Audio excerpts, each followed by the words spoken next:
பார்க்கக்கூடியது குரு பயிற்சி. வரக்கூடிய ஜூன் 2ஆம் தேதி 2026 அன்று குரு மிதுனத்திலிருந்து கடகத்திற்கு பயிற்சியாக போகிறார். இந்த குரு பயிற்சி 12 ராசிக்காரர்களுக்கும் 27 நட்சத்திரத்திற்கும் எப்படி இருக்க போகிறது இந்த வருடம்? ஏன்னா குரு ஒரு வருடத்திற்கு ஒரு வீடு என்ற நிலையில் பயணிப்பார்.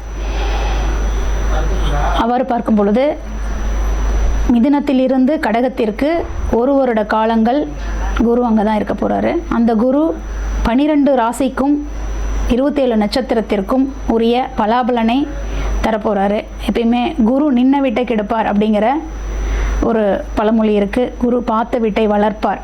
அது எதுவாக இருந்தாலும் சரி, நன்மையாக இருந்தாலும் சரி, தீவையாக இருந்தாலும் சரி, குரு பார்த்த வீட்டை வளர்க்கக்கூடியவர்.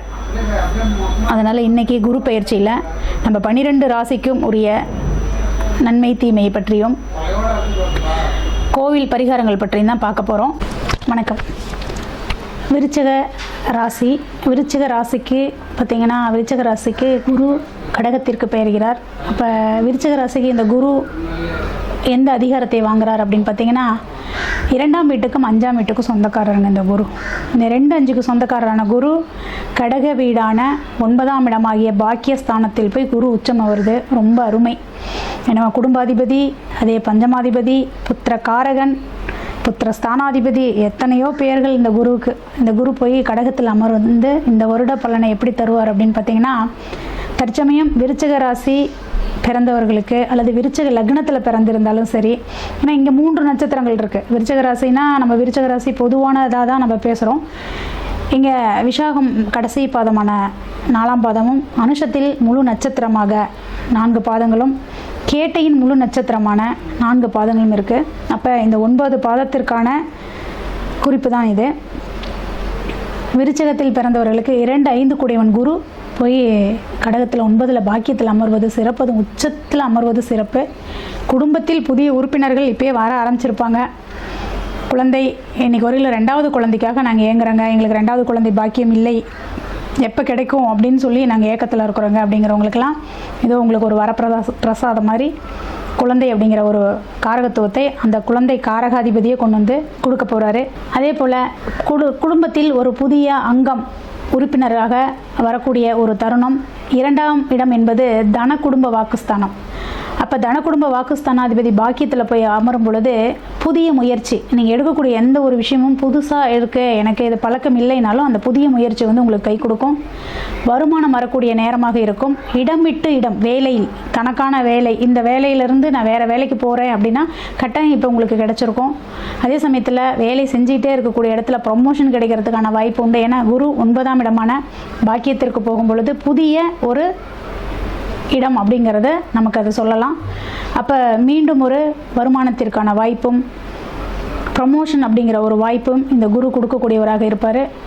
அடுத்தபடியாக 3ஆம் இடம் அப்படின்னு எடுத்துக்கிட்டிங்கன்னா, இந்த விருச்சிகத்திற்கு மகரம். அந்த மகரத்திற்கு சப்தமஸ்தானத்தில் குரு எப்படி இருப்பார் அப்படின்னு பார்த்தீங்கன்னா, சகோதரன், இளைய சகோதரனுக்கு 7ஆம் இடமாக அது பாவிக்கப்படும். அப்போ இளைய சகோதரன் இன்னைக்கு ஒரு என்னோட உடன் பிறப்புக்கு திருமணம் இல்லைங்க, என்னோட சகோதரன் சகோதரிகளுக்கு திருமணம் இல்லை அப்படின்னா அதற்கான ஒரு வாய்ப்பை கொடுக்கும். அதே மேடம் 3ஆம் இடம் அப்படிங்கிறது நமக்கு தகவல் சொல்லக்கூடிய இடமும் நம்மளோட பரிமாற்றத்தை சொல்லக்கூடிய இடமும் தான் இந்த 3ஆம் இடம்.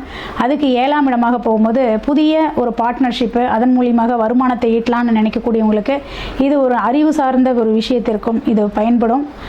அப்போ 3ஆம் இடத்துக்கு 7ஆம் இடமாக குரு பயணிக்கிறார், பார்வையும் செய்கிறார். அப்போ நீங்கள் எடுக்கக்கூடிய புதிய முயற்சிகள் அனைத்தும் வெற்றின்னு சொல்லலாம். அடுத்தபடியாக பார்த்தீங்கன்னா 4ஆம் இடம் கும்பத்திற்கு கடகம் 6ஆம் இடமாக மாறும். அப்போ 4க்கு 6 அப்படின்னா தாய் ஸ்தானத்துக்கு 6ஆம் இடம். அப்போ கட்டாயம் அம்மாவின் உடல் நிலையில் சிறு தோய்வு ஏற்படும். அம்மாவுக்கு மெடிக்கல் இஷ்யூ இருக்கும், அதன் மூலியமாக செலவு, ஹாஸ்பிட்டல் செலவு வரும்.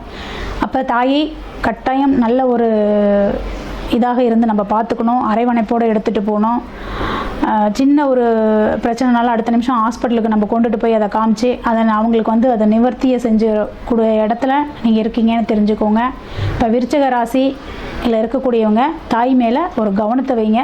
பெரிய இஷ்யூ வருமானா வராது, ஏன்னா குரு உச்சநிலைக்கு தான் போகிறாரு. ஆனால் தன் வீட்டுக்கு அவர் 6ல் போய் நிற்கிறதுனால, அதாவது கும்ப வீட்டில் 6க்கு, கும்ப வீட்டுக்கு 6ல் போய் நிற்கிறதுனால குருவோட பார்வை தாய்க்கு கிடைக்கல. அப்போ என்னன்னா அந்த 12ஆம் இடம் தாய் ஸ்தானத்துக்கு 12ஆம் இடமான மகரத்துக்கு தான் கிடைக்குது. அப்போ ஹாஸ்பிட்டல் செலவுங்கிறது உறுதிங்கிறது இங்கேயே அதை நம்ம புரிஞ்சுக்கலாம். அப்போ நம்ம கொஞ்சம் முன்கூட்டியே எச்சரிக்கை, ஒரு ஹாஸ்பிட்டல் கூட்டிகிட்டு போய் ஒரு பாடி செக்கப் பண்ணி கொண்டு வந்து அம்மாவை விட்டுறது, அதோடு அது முடிஞ்சிடும். இல்லாட்டினா அது மெடிக்கல் இஷ்யூ வரையிலும் போகிறதுக்கு வாய்ப்பை கொடுக்கும். அடுத்தது 5ஆம் இடம். 5ஆம் இடத்துக்கு 5ஆம் இடமாக எங்கள் பூர்வீக சொத்தில் போய் ஏதாவது விவசாயம் பண்ணலான்னு இருக்கிறேங்க, இல்லை வீடு கட்டலான் இருக்கிறேங்க, இல்லை பூர்வீக சொத்துக்கு ஒரு அரண் அதாவது வேலி அமைக்கலான் இருக்கேன் இப்படின்னு நினைக்கக்கூடிய அனைவருக்கும் இந்த இடம் கை கொடுக்குங்க. ஏன்னா 5க்கு 5ஆம் இடம் குலதெய்வ அருள் பரிபூர்ண கடாட்சம் அப்படிங்கிறது இந்த இடத்துல கிடைக்கும். ஏன்னா மீனத்திற்கு அந்த குருவானவர் 5ஆம் வீட்டிற்கு 5ஆம் வீட்டு அதிபதி போய் உச்சமாகி 5இல் நிற்பது ரொம்ப சிறப்பு வாய்ந்ததாக இருக்கும். அதோட பார்வையும் கிடைக்கும். அப்போ குலதெய்வம் உங்ககிட்ட பேசும். நீங்கள் கொஞ்ச நேரம் நின்று உட்காந்து பேசுனீங்கன்னா அது உங்கள் கூட அதுவும் பேசுகிற மாதிரி ஒரு நிகழ்வு கிடைக்கும். அந்த மாதிரிலாம் ஒரு அற்புதமான நிகழ்வு நடக்கக்கூடிய வருடமாக தான் இருக்குது இந்த வருடம். அதே போல் குழந்தைகளுக்கான படிப்பு, புத்திசாலித்தனம், குழந்தைகள் ரொம்ப புத்தி கூர்மையான குழந்தைகளை கொடுக்கக்கூடிய தருணம் தான் இந்த தருணம். இதையெல்லாம் நீங்கள் மனசில் வச்சுக்கோங்க. அடுத்தபடியாக 6ஆம் வீட்டிற்கு 4ஆம் வீட்டில் குரு. 6 என்பது எப்பயுமே நமக்கு தொழில், அதாவது வேலை, 6ஆம் இடம் வேலை. 6ஆம் வீட்டிற்கு அது 4ஆம் இடமாக போய் மாறுவதால் பார்த்திங்கன்னா வேலையில் சின்ன ஒரு மாற்றத்தை கொடுக்குங்க. இப்போ வேலையில் எனக்கு பிரச்சனை இருக்குங்க அப்படிங்கிற மாதிரி இருந்தால் அதில் ஒரு சின்ன மாற்றத்தை நீங்கள் ஏற்படுத்திக்கலாம். அதே சமயத்தில் அதாவது வீடு கட்டுவதற்காக ஏதாவது கடன் வாங்க வேண்டிய அவசியம் இருக்குதுன்னா தாராளமாக இதை பயன்படுத்தி நீங்கள் அந்த கடனை வாங்கி வீட்டை கட்டிக்கலாம். அப்போ 6ஆம் இடம் என்பது எதிரி, வம்பு, வழக்கு மட்டுமல்ல. 6ஆம் இடம் தான் ஒரு மனிதனுக்கான வேலை. விருச்சிகத்திற்கு மேஷம் என்பது 6ஆம் இடம். 6ஆம் வீட்டில் தான் அந்த சனி பகவான் போய் நீச்சமாகக்கூடியவர். அப்போ வேலையில் சிறு தடுமாற்றத்தை கொடுக்கக்கூடிய ஒரு நிலையும் ஏற்படும். இங்கே குருவின் பார்வை இல்லை அப்படிங்கிறதுனால கொஞ்சம் வேலை செய்யக்கூடிய இடத்துல கவனமாக இருங்க. வேலையில் எந்த தோய்வும் இல்லாமல் அதை எடுத்துகிட்டு போகிறதுக்கான நிலைப்பாடை மேற்கொள்ளுங்கள். அதே போல் 7ஆம் இடம் அப்படின்னு பார்த்தீங்கன்னா விருச்சிக ராசிக்கு 7 ரிஷபமாக வரும். இந்த 7க்கு 3ஆம் இடத்தில் போய் குரு உச்சம். அப்போ 7க்கு 3னா மனைவி அல்லது கணவன், அவருக்கு 3ஆம் இடத்தில் குரு உச்சம்னா இது எப்படின்னா தன் வீட்டுக்கு அவர் 11 லாபஸ்தில் போய் நிற்பார். அப்போ கட்டாயம் மனைவியோ கணவனோ எடுத்து செய்யக்கூடிய காரியங்களால் இவங்களுக்கு ஒரு வரவு உண்டுன்னு சொல்லலாம். அதே சமயத்தில் கணவனாவோ அல்லது மனைவியாக இருக்கக்கூடிய உடன் பிறந்த சகோதரர்கள் மூலியமாக இவங்களுக்கு லாபம்னு சொல்லலாம்.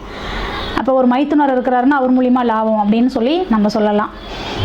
அப்போ இந்த விருச்சிக ராசியில் பிறந்தவர்களுக்கு சப்தம வீடான சுக்கிரன் வீடான ரிஷபம், அந்த ரிஷபத்திற்கு கடகம் 3ஆம் இடமாக வருவதால் உடன் பிறந்த சகோதர சகோதரிகளுக்கான லாபத்தை இவர்கள் பெறுவார்கள் அப்படின்னு நம்ம எடுத்துக்கலாம். அடுத்தது விருச்சிகத்திற்கு 8ஆம் இடமாக வருவது பார்த்திங்கன்னா மிதுனம் பார்த்திங்கன்னா விருச்சிகத்திற்கு 8ஆவது வீடாக வரும். 8ஆம் வீட்டுக்கு 2ஆம் வீட்டில் குரு உச்சமாகிறாரு. அப்போ 8க்கு 2 அப்படின்னு பார்த்தீங்கன்னா 8ஆம் இடம்ங்கிறது நம்மளோட ஆயுள் ஆரோக்கியத்தை சொல்லக்கூடிய இடம் தான் 8ஆம் இடம். அந்த வீட்டிற்கு 2ஆம் இடத்தில் குரு உச்சமாவதால் 8, 2ன்னு எடுத்துக்கிட்டோமே கிசுங்க சின்ன சின்ன விஷயங்கள் பார்த்திங்கன்னா கசிஞ்சு வெளியில் வர்றது, நம்மளோட ரகசியங்கள் எல்லாம் கசிஞ்சு வெளியில் வந்துருச்சு, ஐயோ நம்ம ஏதோ அதாவது தப்பே செய்யலைன்னா கூட அவங்களோட மன ரீதியாக பார்த்திங்கன்னா நம்ம தப்பு செய்யலை, ஆனால் இருந்தாலும் நம்ம மேலே ஏதோ ஒரு கிசு அந்த மாதிரி அதுக்கு இடம் கொடுக்கக்கூடிய வகையில் இது அமையும். அதனால் முடிஞ்ச அளவுக்கு நட்பு பாராட்டாமல் இருப்பது சிறப்பு. நல்ல நண்பர் தான், தெரிஞ்சவர் தான் அப்படின்னாலும் உங்கள் மேலே ஒரு சின்ன ஒரு குறையாவது சொல்லிட்டு போயிடுவார். ஏன்னா இவர் தாங்க இந்த வேலைக்கு காரணம் அப்படின்னு சொல்லிடுவார். ஆனால் அதுக்கு நீங்கள் முழு காரணமாக இருக்க மாட்டீங்க.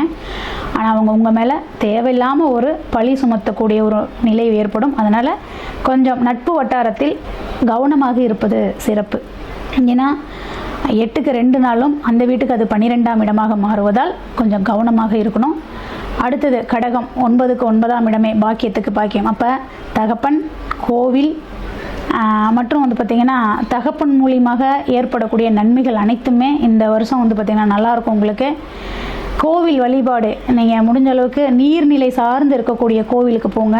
ஆத்தோரம், அது அம்மன் கோவில், ஏன்னா அது சந்திரனோட வீடு அல்லவா, அதனால் அந்த அம்மன் கோவில். அடுத்தது பார்த்திங்கன்னா ஜீவசமாதி அந்த வழிபாடு நீங்கள் செய்கிறது சால சிறந்தது. ஏன்னா குரு அங்கே தான் உச்சமாகிறாரு உங்களுக்கு 9ல். அப்போ நீங்கள் இந்த விருச்சிக ராசி மேக்சிமம் விருச்சிக ராசியில் இருக்கக்கூடியவர்கள் எல்லாருமே பார்த்திங்கன்னா யாரை நாங்கள் வழிபட்டால் எங்கள் குலதெய்வத்துக்கு பின்னால் நாங்கள் ஒரு தெய்வமாக வச்சு யாரை வழிபட்டால் நாங்கள் நல்லா சிறப்பாக வருவோம், மேன்மை அடைவோம்னா கட்டாயம் குருமார்கள்.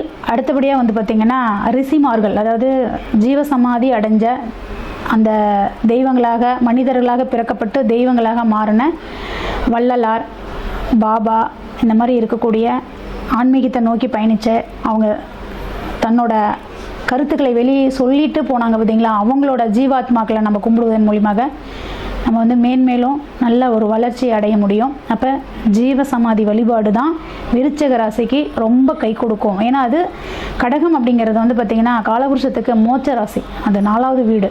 அப்போ இயல்பாகவே அங்கே வந்து பார்த்திங்கன்னா சமாதி அப்படிங்கிற ஒரு நிலை இருக்குது.